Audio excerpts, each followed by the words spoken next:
The calling card of a pagan religious cult. That's what defense attorneys for Richard Allen are describing. The crime scene of the murders of Abigail Abby Williams and Liberty Libby German.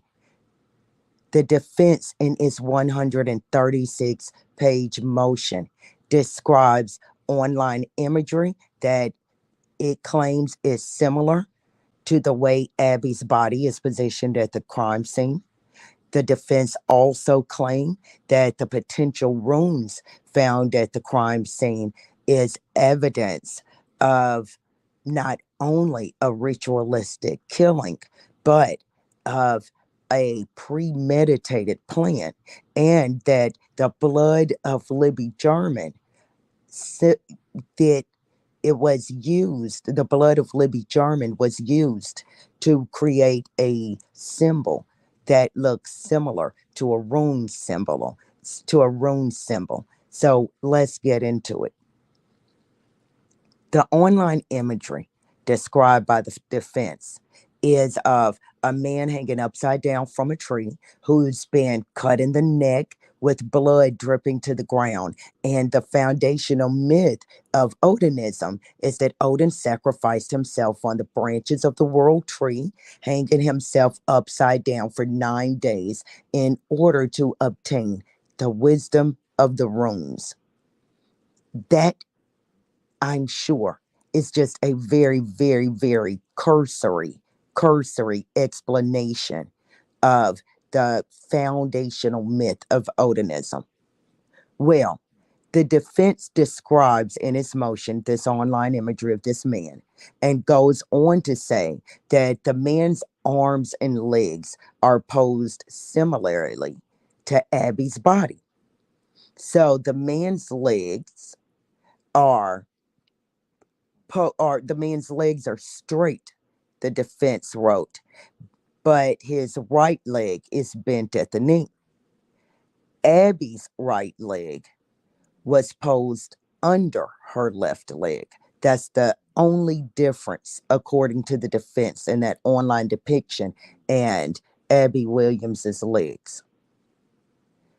The defense goes on to claim that the man's arms are posed similarly to the way Abby's arms are posed at the crime scene. What do you think? Do you think that Abby's right leg being placed under her left leg is similar to online imagery of this man depicting the sacrifice of the self sacrifice, by the way, of Odin? And that this man's legs, his legs are straight, but his right leg is bent at the knee, and Abby's right leg is under her left leg. Is that close enough to you to say that it's similar to that online depiction, or no cigar? Well, let's talk about Libby. The defense says that the blood of Liberty German was used as paint to make a mark on a tree, and that mark is similar to a rune symbol, the letter F, and that this rune means ensues. Now, I read that ensues is not common among white supremacist groups, but that some groups have co opted runes to signify their beliefs. I also read that runes are a part of pagan pagan religion, and that Odinists, right, do use runes. So whether or not it was co-opted, I don't know, but I do know that by the defense saying that the real killers, the cultists, the Odinist cultists, hijacked the religion of Odinism, is a way for the defense to explain any departure from the traditional practices of Odinism. Now, I want to get into the fact that there are guards that practice Norse religions where Richard Allen is being held, Westville Correctional in the state of Indiana. At a hearing, officials who matter from the prison stated that there are also some inmates, not many according to these officials, but that there are some inmates who practice Odinism, but Richard Allen is segregated for his own safety. My guess is yes, Richard Allen has been segregated for his own safety because this is a high profile case, which does usually place a defendant in more danger while he's awaiting trial, while he's incarcerated, period. And, well, the victims are two young girls, only 13 and 14 years old. And there is a hierarchy, even in jails and prisons. There are guards, the guards who are assigned to guard Richard Allen in particular.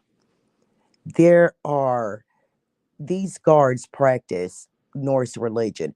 Only these guards, of course, stated in a sworn affidavit and testified at a hearing that they're not in a cult.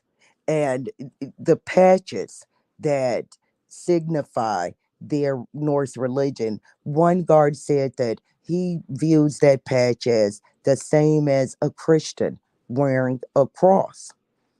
The Indiana Department of Corrections does recognize Odinism as a religion. However, it did try to ban group worship in the prison. I don't know how successful the Indiana DLC was at banning group worship. When it comes to religion, I believe that as long as no one is being harmed, that people should be free to practice their religion. And I also believe that people should be free from practicing religion. But I read in an article that one of the guards, when asked by the commander to remove the patches, that he removed the patches. But I'm pretty sure that I read in the filings. I read that a statement from that guard at the hearing, at his testimony, he said that he refused to remove his patches. But listen, keep in mind, I'm barely past the introduction in this 136-page filing by the defense. Now, the court tried to put a gag order after, on a lot of things because there was information and evidence being leaked. But, you know, once the milk has been spilled, there's no way to get it back in the bottle. So this filing is available online if you all, haven't looked it all up already and you want to look it up. Now, the runes, the potential runes, not my words. That's how defense attorneys Brian and Rozzy describes this evidence as potential runes found at the crime scene. Sticks and tree branches were deliberately and carefully placed over one of the girls in a certain specific arrangement, mimicking certain runes, and that at least one of the branches had been cut off on each end, and these cuts are clean cuts according to the defense, signifying that a tool was used, maybe an electric saw is what the defense says in the filing. So these sticks placed across the body, runes, the defense calls them.